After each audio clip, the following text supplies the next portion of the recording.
So we decided to do a video with us two because you guys haven't seen just Qyana and I. And Qyana rarely talks on camera. So this is a good topic to hear her opinion. Anyways, we're huge music lovers. She ideally would love to work in the music industry one day. I don't necessarily have to work in the music industry, but I'd love to do something that tied the two together. So, well, not necessarily the music industry, because the music industry is failing, and record companies aren't making as much money as they talked about that in the Steve Stout issue of well, he wasn't like on the cover of it, but the November issue of Complex with Qyana and Kid Cudi on the cover. Boo. There's an She's article. on my I do not like list. There's an article, anyways, about Steve Stout, and it's talking about his book that he came out with called The Tanning of America. And then it also kind of goes into his agency called Translation. If you guys don't know what it is, you should look it up. TranslationLLC.com. Interesting corporation. So either way, it kind of blends the record industry and advertising together, which is, I feel like, an ideal situation. Which he does well. If you don't know who he is, you should look him up. Yes. He's a genius. Yeah. Especially in the field that we work in. And so it's kind of like, somebody we look up to within the industry. And he's black. My other, just because we're on this tangent, my other inspiration within the advertising industry is Coltrane Curtis. She knows his answer because I talk about him daily, almost, and I kind of like, how you have like a favorite musician that you always like, what are they doing? What are they doing? Where have they been? This like the same exact way about Coltrane Curtis, because I just think he's genius and he's great. He's supposed to be like one of the curators of cool. Yes, he's like awesome. He's pretty cool though. Guy. Both of them have really interesting perspectives on like music and advertising. So, and they've made like major milestones, I feel like, within the industry, stuff that a lot of people haven't been able to accomplish. And like they're not young, but they're relatively young to have done the stuff that they did. Like Steve Stout's only 40 something, which is not really young, but comparable. No, he's 41. This was in the article. Either way, like, but you have, like, advertising is known for, I don't know if you guys watch Mad Men, but Mad Men, that's exactly what advertising is. And to see people who are within this industry that aren't what that picture or image is looking like, basically an older white male, is just something that's great for somebody like me, who's a young black professional. And it's kind of like, I want to make my name in the industry one day.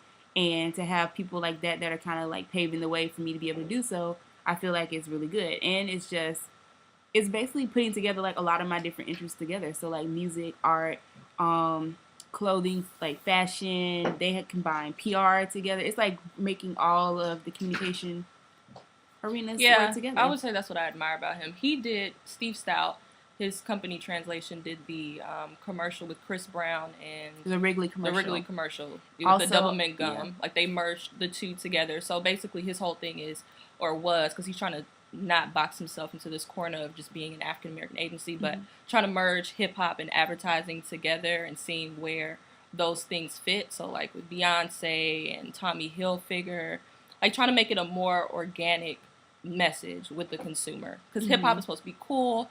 Yeah. And if you draw in African American consumers, because we invented cool, then you get that comments. I know, right? I mean, it was a joke. Kind of serious. A joke.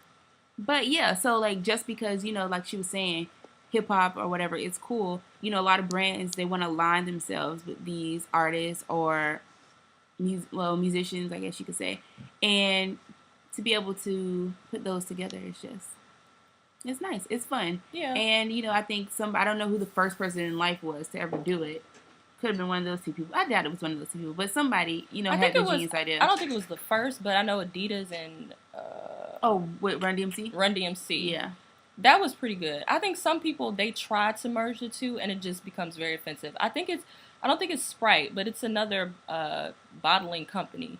And there's this white woman who's like twerking to Snoop Dogg's Drop It Like It's Hot. That Sundrop commercial. I do not like that commercial. I think it's so offensive. I just feel like that's a situation where it's like the white person is trying to take over the culture, but they're not doing it correctly. I don't know.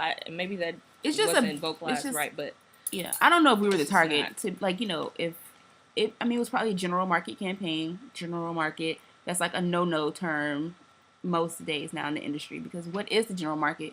It's no longer this 40-year-old white male that makes $200,000 a year. I mean, we're part of the general market, right? But we're still advertised to as African American consumers. Exactly. So where does that line start? Well, where do those two sides start to merge is what the question is. but bad examples of trying to market to African Americans. One, which was recent, was the Nivea campaign with the Re-Civilized Man. Horrible. I don't know. I wish we had the ad to show you. Yes, I wish we had the ad to show you. Please Google so Nivea bad. Re-Civilized Man campaign. And that's a situation where they probably didn't have a black person, or if they did, they didn't have a black person that was very vocal, who was on the creative agency side, who said, this is obviously a bad idea. Like, it was probably a group of Caucasians or people that didn't understand African American culture. Like, I don't even see how that would even get out the door. Oh, I was so mad when I saw that. It was like there was a guy in a suit, and he was ripping off a mask with dreads, and it was saying, like, rip off the mask of uncivilization. So basically saying, like, I guess a stereotypical African American who may be a little bit more urban is uncivilized, and he needed to be more more general market like, or more mainstream with the suit. So like, because he has a clean cut, basically. And that just brings it to, like, you know, there's problems we face as African Americans, which lets you know they didn't research this topic, because that calls into the whole thing about women relaxing their hair. Because the reason they say we did it was because, you know, we were trying to look more civilized in a way, because we wanted to blend in with that image of, like, having straight hair was the way that made you look more work appropriate. That's a great and so it's kind of like video. You know, a lot of people say things like, when you go to your job, you can't wear natural hair because it makes you stand out as not being put together. But are you saying that to be put together, you have to have straight, long flowing hair? I mean, so just the fact that they didn't research that topic enough to know that that's an issue within the African American community as is, to say that now this guy's uncivilized because he has dreads. And I've heard stories of guys who cut their dreads off because they weren't able to get jobs. Oh yeah. So definitely. I mean, like, I don't know friends who was on that that are campaign actors. or who that account, but I have like 3 friends who are actors and they have dreads, and they cut their dreads off because they said that they didn't feel like they would get roles. And granted, like, you want to be able to be in an array of like different characters, but I feel like even in that industry, they're looking for somebody that may be a little bit more mainstream again. So these people feel like they have to conform. But my thing is, are you kind of shying away from who you are as an African American, or is that just something that you have to do and it's inevitable? Right. I don't know.